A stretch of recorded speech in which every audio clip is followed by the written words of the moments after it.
많은 성도님들이 저를 보시면 하시는 말씀이 있습니다. 전도사님, 결혼 언제 하세요? 얼른 결혼하셔야죠. 예, 저도 결혼하고 싶습니다. 사랑하는 우리 성도님들께서 얼른 장가 가셔야 한다고 걱정해 주시고 관심 가져주시는 것은 참 감사하지만 그 이야기를 들을 때마다 저는 제 모습을 돌아보게 됩니다. 안타깝게도 저는 우리 담임 목사님과 백주인 목사님처럼 인물이 그렇게 출중한 편이 아닙니다. 지지난주 설교 때 감기에 걸렸다고 말씀을 드렸는데 아직까지 낫지 않은 것을 보면 몸도 시원찮지 않습니다. 가진 능력이 투철나서 장래가 유망하다거나 모아둔 재산이 있는 것도 아닙니다. 저희 부모님은 지금 섬에서 목회하고 계시는데 제가 부모님으로부터 어떠한 경제적 지원을 기대할 수 있는 것도 아니고 또 바라지도 않습니다. 그리고 가장 중요한 것, 그 무엇보다 저는 사역자입니다. 제가 말씀드린 이 정보를 토대로 결혼정보회사에 서류를 보내면 어떻게 될까요? 보내본 적은 없지만 바로 커트를 당할 것입니다. 그래서 제 스스로를 봤을 때 이런 저와 결혼하면 남의 집 귀한 딸 데려다가 고생시키는 것이 불보듯 뻔한데 드라마 영화 대사인지 노래 가사인지는 정확하게 기억이 나지는 않지만 앞으로 제가 결혼하게 될 분께 이런 고백을 하게 될지도 모르겠습니다. 제가 감히 그대를 사랑해도 될까요? 저처럼 부족한 사람이 당신과 결혼해도 될까요? 제가 오늘 이 귀한 수요기도의 시간에 굳이 모르셔도 되는 제 이야기를 드리는 이유는 성도님들께 연민을 받거나 어떠한 좋은 분을 소개시켜달라는 말씀을 드리고자 함이 아닙니다. 누군가를 감히 사랑할 수 없는 저의 모습이 제게만 해당되는 게 아니라 우리 모두에게도 있음을 기억하고자 말씀을 드리는 것입니다. 여기 계신 우리 성도님들 다 하나님 사랑하시지요? 우리는 모두 하나님께 사랑한다고 고백하고 있습니다. 그런데 우리가 너무나도 쉽게 하는 이 고백에 대하여 한번 깊게 생각해 보기를 원합니다. 우리가 과연 하나님께 사랑한다고 말할 수 있는 존재일까요? 더럽고 추악한 죄인인 우리가 어떻게 감히 거룩하고 고귀하신 하나님께 사랑한다고 말할 수 있을까요? 이것은 그 자체로 불경한 것입니다. 드라마를 보면 이런 류의 스토리가 종종 등장합니다. 사극에서 신분이 미천한 자가 왕족과 같은 고귀한 자를 사랑하게 되었을 때라든가 별 볼 일 없는 집안의 사람이 대기업 명문가의 사람을 사랑하게 됐을 때 주변에서도 그렇고 또 그 주인공 스스로도 그렇고 나까짓 게 어떻게 감히 저런 분을 사랑할 수 있냐라고 말합니다. 그런데 놀랍게도 부족하고 자격 없는 우리가 감히 범접할 수 없는 하나님께 사랑한다고 고백하고 있습니다. 그 하나님을 가까이 할 수 있게 되었습니다. 그래서 지금 우리는 이 자리에 나와 있는 것입니다. 죄인인 우리가 거룩하신 하나님께 가까이 나올 수 있게 된 것, 그분께 사랑을 고백할 수 있게 된 것, 이 모든 것은 우리의 죄를 대신하여 십자가에 죽으신 예수 그리스도의 공로 덕분인 것입니다. 성경은 이것을 가리켜 한 단어로 은혜라고 말합니다. 이 자리에 있는 우리 모두는 하나님의 한량없는 은혜, 갚을 수 없는 은혜를 받은 자인 것입니다. 그리고 우리는 이 은혜를 묵상하면 묵상할수록, 알면 알수록 감격할 수밖에 없습니다. 성경이 우리에게 말해주는 놀라운 사실은 감히 하나님을 사랑할 수도 없고 자격도 없는 우리를 하나님이 먼저 사랑해 주셨다는 것입니다. 요한일서 4장 10절과 19절의 말씀입니다. 사랑은 여기 있으니 우리가 하나님을 사랑한 것이 아니요 하나님이 우리를 사랑하사 우리 죄를 속하기 위하여 화목제물로 그 아들을 보내셨습니다. 우리가 사랑함은 그가 먼저 우리를 사랑하셨습니다. 아멘. 높고 위대하신 하나님께서 낮고 천한 우리를 먼저 사랑해 주셨습니다. 그 사랑 때문에 우리가 감히 하나님을 사랑할 수 있게 된 것입니다. 우리가 정말로 이 은혜를 아는 자라면, 그것을 경험한 자라면 우리는 어떻게 살아야 할까요? 앞서 제 부족한 스펙을 소개해 드렸는데, 정말 어디 내놓기 부끄럽고 부족한 저이지만 하나님의 은혜로 훗날 어떠한 여인과 결혼을 하게 되었다고 상상해 봅시다. 고생길이 훤하지만 제 사랑을 받아주고 인생의 동반자가 되어준 그분에게 제가 어떻게 해야 할까요? 목숨보다 사랑하는 것이 마땅할 것이고, 그분을 위해 하는 어떠한 헌신도 아깝지 않고 감사할 것입니다. 하나님께 은혜를 받고 하나님을 사랑할 수 있는 기회를 받게 된 우리가 가져야 할 모습이 바로 이와 같습니다. 하나님은 우리의 모든 것을 걸고 인생을 걸고 사랑해도 부족하고 부끄럽고 죄송한 분인 것입니다. 사랑하는 성도 여러분, 그런데 우리는 하나님을 더욱 사랑해도 모자를 판에 하나님이 미워하시는 일을 하며 살고 있지는 않습니까? 하나님을 말로는 사랑한다고 하면서도 실제 그 삶은 하나님 사랑과 관계없지는 않습니까? 이 시간 선포되는 말씀을 통해 하나님 앞에서 우리의 모습이 어떠했는지를 진지하게 되돌아보므로 우리가 하나님께 드리는 사랑의 고백이 하나님께 진실될 수 있기를 간절히 소망합니다. 성경에 정말 많은 인물들이 등장하지만 비포 애프터, 예수를 믿기 전과 후가 확연하게 다른 한 사람을 뽑자면 사도 바울을 들 수 있습니다. 그는 예수를 믿기 전에는 예수 믿는 자를 박해하였지만 예수를 믿은 후에는 도리어 그 믿음 때문에 박해받는 자가 되었습니다. 그래서 훗날 예수를 믿게 된 우리들이 은혜를 받은 자로서 어떻게 사는 것이 마땅한가를 알려면 사도 바울을 보면 되는 것입니다. 그렇다면 사도 바울을 통해 하나님의 일꾼으로 부름받은 우리가 돌아보아야 할 모습은 무엇인지 말씀을 가지고 세 가지로 나누어 살펴보도록 하겠습니다. 첫째, 우리는 하나님의 은혜를 헛되이 받지 말아야 합니다. 오늘 본문 1절의 말씀 함께 읽겠습니다. 우리가 하나님과 함께 일하는 자로서 너희를 권하노니 하나님의 은혜를 헛되이 받지 말라. 아멘. 하나님의 은혜를 받지 못하는 것도 문제지만 많은 그리스도인들이 가진 또 다른 문제는 바로 하나님의 은혜를 받았음에도 불구하고 헛되이 받는다는 것입니다. 하나님의 은혜를 헛되이 받는다는 것은 은혜를 받고도 받은 은혜의 가치를 모른다는 말입니다. 돼지에게 진주를 던지면 진주의 값어치를 알아보지 못하고 그것이 먹을 것인 줄 알고 그냥 먹어 삼켜버리듯이 받은 은혜의 가치를 모르는 사람은 받은 은혜를 다른 것으로 바꾸려고 합니다. 예를 들어 교회에서 열심히 봉사를 하는 분이 있습니다. 그런데 그분이 자신이 봉사하는 시간을 계산하면서 사회에서 이 정도 시간 일했으면 얼마 정도 벌었을 텐데 라고 생각한다면 이 모습이 하나님 보시기에 어떨까요? 갚을 수 없는 은혜에 감사함으로 봉사하는 것이 아니라 하나님을 위한 수고를 돈으로 바꾸어 생각하며 봉사하는 이 모습 자체가 은혜를 헛되이 받는 것입니다. 정말 부끄럽게도 저는 교회에서 사역하고 사례비를 받는 사역자로서 제 자신을 다른 세상 사람들과 비교를 한 적이 있었습니다. 애초에 직장인과 성직자를 비교 선상에 두는 것 자체가 잘못된 것인데 제가 하는 일을 돈으로 계산하려고 하는 생각이 속에서부터 올라오는 것이었습니다. 저는 마치 진주를 알아보지 못하는 돼지와도 같았습니다.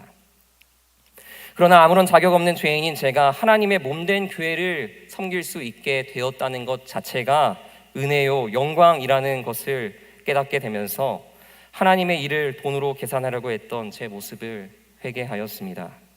그리고 사역자도 아니지만 교회를 위해서 정말 열심으로 봉사하시는 우리 성도님들을 생각할 때 이분들이야말로 하나님께 인정을 받고 상금을 받게 될 분이구나 라는 생각을 하게 되었습니다. 그러나 사랑하는 성도 여러분, 우리가 주를 위해 수고하는 것이 사실이라 할지라도 사도 바울의 고백을 기억하기를 원합니다. 그러나 내가 나된 것은 하나님의 은혜로 된 것이니 내가 내게 주신 그의 은혜가 헛되지 아니하여 내가 모든 사도보다 더 많이 수고하였으나 내가 한 것이 아니요 오직 나와 함께 하신 하나님의 은혜로라. 바울이 하나님을 위하여 자신의 목숨도 아끼지 아니하고 수고하였지만 이것이 다 하나님의 은혜로 말미암은 것임을 고백하고 있습니다. 우리는 내 모든 것을 다 드리고 목숨까지 바쳐도 하나님께서 나를 구원하여 주신 그 은혜를 갚을 길이 없다는 사실을 명심해야 하겠습니다. 바로 이것이 은혜를 헛되이 받지 않은 자의 모습입니다. 저와 여러분에게는 이러한 모습이 있습니까? 우리가 하나님께 부름을 받아서 하나님의 교회를 위하여 일할 수 있다는 것 자체가 하나님이 우리에게 주신 특권이요 축복이라는 사실을 믿으시기를 바랍니다. 우리가 이 은혜를 망각하고 자신이 하는 수고를 계산하기 시작하는 순간 교회에서 아무리 열심히 봉사한다 한들 그 수고는 하나님께 기억한 바 되지 않고 자기 자신에게는 복이 아니라 저주가 될 것입니다. 또 은혜를 헛되이 받는 다른 유형의 사람이 있습니다. 교회에서 열심히 봉사를 하던 분이었는데 이분이 장로, 권사, 임직 투표에서 떨어지게 되셨고 내가 교회에서 이만큼 수고를 했는데 사람들이 제대로 알아주지도 않는다고 시험에 들어서 교회를 떠나게 되었습니다. 이 모습은 하나님 보시기에 어떨까요? 누가 알아주든 알아두지 않든 하나님께 감사함으로 봉사하는 게 아니라 자신의 명예와 다른 사람의 인정을 구하며 봉사하는 이 모습 또한 은혜를 헛되이 받는 것입니다. 교회에는 여러 봉사와 직분이 있습니다. 우리는 세상 사람들처럼 교회의 일과 직분에 귀천을 나누려고 하는 경향이 있는데 그러나 하나님 보시기에는 하나님을 위해 맡은 일과 직분이 무엇이든지 간에 모두 귀한 것입니다. 하나님은 우리에게 크고 위대한 일을 하라고 말씀하신 적이 없습니다. 단지 작은 일에도 충성하라 말씀하셨으며 높임을 받으려 하지 말고 섬기라고 말씀하셨을 뿐입니다. 예수님은 우리에게 작은 자에게 냉수 한 잔 베푸는 일이라 할지라도 결단코 상을 잃지 아니하리라 말씀하셨는데 우리는 은혜를 받은 자로서 하나님께서 어떠한 일과 직분을 맡겨 주셨든지 그 자리에서 충성하면 되는 것이지 누가 더 잘났네, 누가 더 낫네 할 것이 전혀 없는 것입니다. 그러므로 우리는 시편 저자의 고백을 기억해야 합니다. 주의 궁정에서의 한 날이 다른 곳에서의 첫날보다 나은즉 악인의 장막에서 사는 것보다 내 하나님의 성전 문지기로 있는 것이 좋사오니. 사랑하는 성도 여러분, 지금 어떠한 일과 직분을 맡고 계십니까? 누구도 알아주지 않는 성전 문지기와 같은 고된 일이라 할지라도 주님의 몸된 교회를 섬길 수 있다는 것에 대한 기쁨으로 충만하십니까? 어떤 일과 직분을 맡고 있든지 자격 없는 나에게 귀한 사명을 맡겨주신 것에 감사하며 충성되이 주의 일을 감당하고 계십니까? 아니면 그 주신 직분에 만족하거나 감사하지 않고 다른 사람과 비교하면서 나 같은 사람이야말로 어떤 일을 해야 하고 어떠한 직분을 받아야 한다고 생각하십니까? 자신의 명예와 다른 사람의 인정을 구하지 말고 오직 나를 부르신 하나님 한 분을 바라보며 그분을 위해서 일하시고 그분께 인정받고 칭찬받으시는 저와 우리 성도님들 다 되시기를 주님의 이름으로 축복합니다. 첫째로 우리는 하나님의 은혜를 헛되이 받지 말아야 합니다. 둘째로 우리는 지금 하나님의 은혜를 받고 있는지 돌아보아야 합니다. 오늘 본문 2절의 말씀을 함께 읽겠습니다. 이르시되 내가 은혜 베풀 때에 너에게 듣고 구원의 날에 너를 도왔다 하셨으니 보라 지금은 은혜 받을 만한 때요 보라 지금은 구원의 날이로다. 아멘. 지금 이곳에 계신 분들은 다 과거에 하나님의 은혜를 깊이 경험했고 그 은혜로 인하여 지금 이 자리에 계신 것이라고 생각합니다. 우리가 과거에 하나님께 어떠한 은혜를 받았고 그 받은 은혜를 따라 어떻게 살았는지는 참 중요합니다. 그러나 그보다 더 중요한 것은 지금 하나님의 은혜를 받고 있는가, 지금도 그 받은 은혜대로 살고 있는가입니다. 과거에 얼마나 받은 은혜로 인하여 눈물을 흘렸든 어제나 오늘이나 영원토록 변함없는 그 큰 은혜 앞에서 지금 그 은혜에 대한 눈물이 메말라 버린 상태에 있다면 요한계시록에서 말씀하는 에베소 교회처럼 처음 사랑과 처음 행위를 잃어버린 것이요, 지금 나는 하나님께 책만 받고 회개받아야 할 상태인 것입니다. 우리가 처음 신앙생활을 시작했던 때를 기억하고 계십니까? 처음부터 새벽 기도회, 수요 기도회, 금요철야를 다 나가는 분은 거의 없습니다. 대부분의 성도들은 주일 예배부터 신앙생활을 시작합니다. 그리고 하나님께 받은 은혜가 감사해서 주일에 어떠한 봉사를 하기 시작하고 직분을 맡게 되고 하나님의 은혜를 사모하는 마음으로 주일 예배뿐만이 아니라 다른 시간대에 예배의 자리도 사모함으로 참석하게 됩니다. 그런데 안타깝게도 시간이 흐르면 하나님께서 주신 은혜를 잊기 시작하고 그 처음 가졌던 마음이 사라지기 시작하고 습관적으로, 관성적으로 예배를 드리기 시작합니다. 예배에 대한 사모함이 사라지고 감사함으로 봉사하는 게 아니라 억지로 봉사하고 하나님의 영광을 위해 직분을 감당하는 게 아니라 나의 영광을 위해 남의 눈치를 보며 직분을 감당합니다. 사랑하는 성도 여러분, 우리는 지금 왜 이 자리에 나와 있습니까? 나를 구원하여 주신 하나님의 은혜가 감사해서 그 은혜에 대한 감격함과 사모함으로 나오셨습니까? 아니면 안 나가면 뭔가 깨림칙하고 벌을 받을 것 같아서, 내 마음이 불편할 것 같아서, 교회 내에 나의 이미지가 깎일 것 같아서 나오셨습니까? 처음 하나님의 은혜를 받았던 때를 기억하시기를 바랍니다. 그리고 지금도 내 안에 그때의 은혜로 인한 감격이 있는지를 스스로 확인하며 왜 내 안에 그 은혜가 사라졌는지를 회개하며 돌이킬 것은 돌이키시기를 바랍니다. 그래서 우리가 과거의 신앙이 지금 자신의 믿음이라고 여기며 스스로 하나님 앞에서 잘 살고 있다는 착각 속에서 살아가는 것이 아니라 주님 안에서 새 생명을 허락하여 주신 구원의 은총에 매일 새롭게 감격하며 그 은혜를 힘입어 살아가실 수 있게 되기를 주님의 이름으로 축복합니다. 첫째, 하나님의 은혜를 헛되이 받지 말아야 한다. 둘째, 지금 하나님의 은혜를 받고 있는지 돌아보아야 한다. 마지막으로 우리는 하나님의 영광에 목숨을 걸어야 합니다. 오늘 본문 3절에서 8절 상반절까지의 말씀을 길지만 함께 한 목소리로 읽겠습니다. 우리가 이 직분이 비방을 받지 않게 하려고 무엇에든지 아무에게도 거리끼지 않게 하고 오직 모든 일에 하나님의 일꾼으로 자천하여 많이 견디는 것과 환난과 궁핍과 고난과 매맞음과 갇힘과 난동과 수고로움과 자지 못함과 먹지 못함 가운데서도 깨끗함과 지식과 오래 참음과 자비함과 성령의 감화와 거짓이 없는 사랑과 진리의 말씀과 하나님의 능력으로 의의 무기를 좌우에 가지고 영광과 욕됨으로 그러했으며 악한 이름과 아름다운 이름으로 그러했느니라. 아멘. 이 세상은 참으로 욕하는 것을 좋아하는 것 같습니다. 한 사람이 잘못했다고 그 한 사람만 욕하는 것을 저는 본 적이 없는 것 같습니다.